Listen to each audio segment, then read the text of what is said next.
Hello and welcome to Ellen Ruth Soap. I'm Ellen and today I am thinking of a pine forest, and the inspiration for that is this fragrance. It's called Juniper OUD. I think I'm saying that right. Is it OUD? Well, anyway, Juniper, I got that right. This is from Wholesale Supplies Plus. I have not used this fragrance before, but the reviews say that it doesn't cause acceleration, separation, ricing, discoloration. Says that it doesn't cause any problems, so we will see. My goal is to do a layer and then do a swirl on top using these colors. For the bottom layer, I'm going to use Black Pearl from Nurture Soap, and it is just kind of a sparkly black color. I might add a touch of activated charcoal to this depending on how saturated the color is. So we'll give it a whirl, but I might add a little activated charcoal. That'll be one color. The other color is going to be Evergreen Mica from Wholesale Supplies Plus. And it's funny, it's called Evergreen, but it has a teal overtone to it, but I think it's gorgeous. So these two colors, I will probably do a black layer on the bottom and then do a swirly top, or a swirly, layer, and then I'm not sure what I'm gonna do on top yet. I'm rambling. We will see. I'm waiting to see how this fragrance behaves. Then we'll know. I will be doing aloe vera soap today because I was just thinking green, and somehow aloe vera sort of spoke to me to go with that. So that'll be the lye solution, will be aloe vera juice. And I think that's it. I might do a mica line. I'm not sure. See, I'm still formulating. I've got to get everything pulled together and see how the fragrance is behaving. And then we will just kind of play it by ear, make a Juniper OUD, hope I'm saying that right, soap today. So let me get my hair pulled back, get everything prepped, and we'll come back and let's make some soap. All right, it's Additives time, and let me tell you, this fragrance is really, really nice. The scent description said it was notes of juniper, dark oud, which I don't know what that is, frankincense, and patchouli are the notes in here, and I'm really loving it. It's just warm and nice. So let's get to the additives. We've got the heavy cream powder, and again, this is an aloe vera soap, so no goat milk and oil method today. So the aloe vera lye solution is already off to the side cooling. All right, so we got the cream. Let's do the colloidal oats. These are 2 tablespoon measures on all of these, and the kaolin clay. We're going to get the dry ingredients blended up in here, and then we will get to mixing the soap up. I do have the fragrances already in here. There were only a couple of reviews, but it looks like it should behave okay. I will proceed with caution because the fragrance is in here and I haven't used it before, but I just wanted it all split up in there evenly. So let's get this blended and we'll get moving on.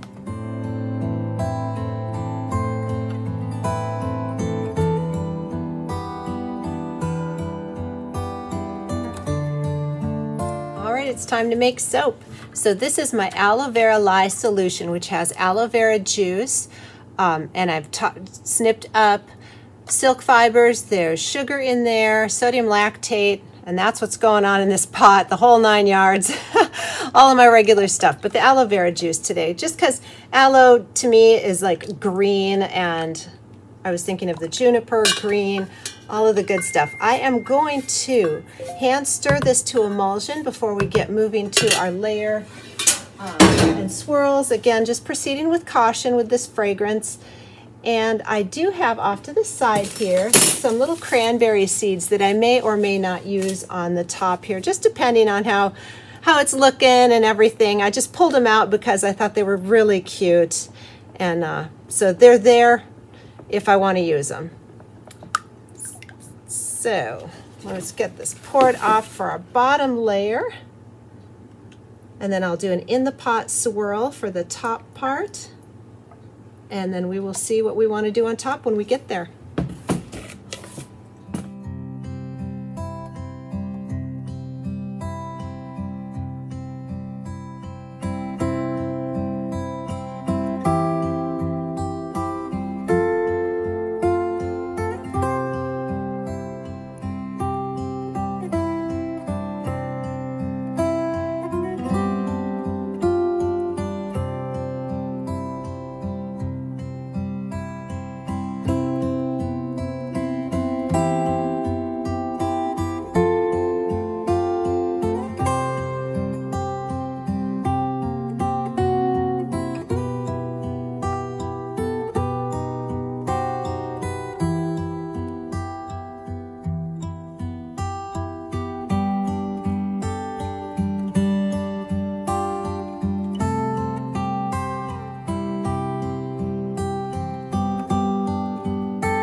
It's the next day and I'm anxious to get in here.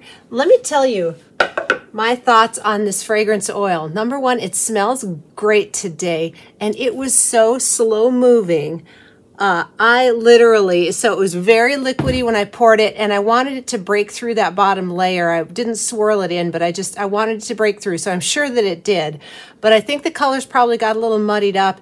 And I literally went and made a whole other batch of soap waiting for the top of this to firm up enough just so I could do a scoop, and it was still really loose. So I found this fragrance really slow moving, smells fantastic. So if you wanted to do a very intricate swirl or something, I would visit this fragrance again for sure. So it's looking good. I did have a little bit of a mess when I was pouring. The silicone bowed down and it came out, kind of a mess, but you know, that's soaping. We're gonna make a mess sometimes and that is okay. So let's get in here and see how much of a breakthrough. I mean, I'm sure it's swirled up, but anyway, let's get in here and see what we've got going on. We'll talk about it when we get there.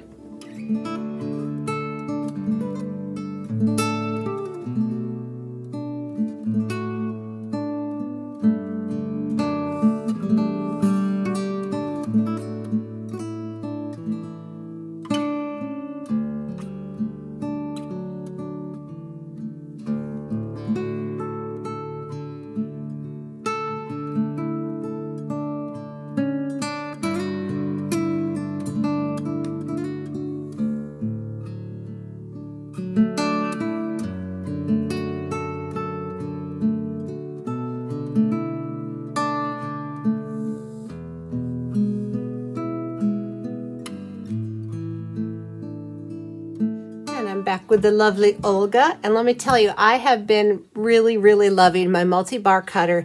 And just to follow up on a video I did a while ago, I have been keeping the tension on my strings in between cutting and they're working fine. I haven't broken a string yet, so I'm liking the constant tension on my strings.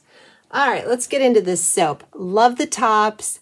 So I want you to notice the color of the green there. And let's look at it here. This is what greens do. They color morph. That looks like a teal green, but after this, you know, is exposed to the air here for several hours, it's going to turn to that green. So this is pretty, but that's not.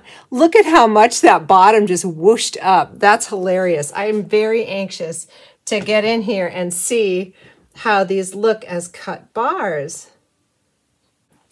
All right, let's get this lined up and get her cut. And again, this was such a slow moving fragrance that even 24 hours later, it still feels a little soft to me. So I'm probably going to let these sit for a good, you know, couple hours, maybe even a day before I come in and bevel and stamp. That's kind of cool. All right, Juniper OUD. These smell great, by the way, so that's always a good thing. Gosh, these are kind of cool looking.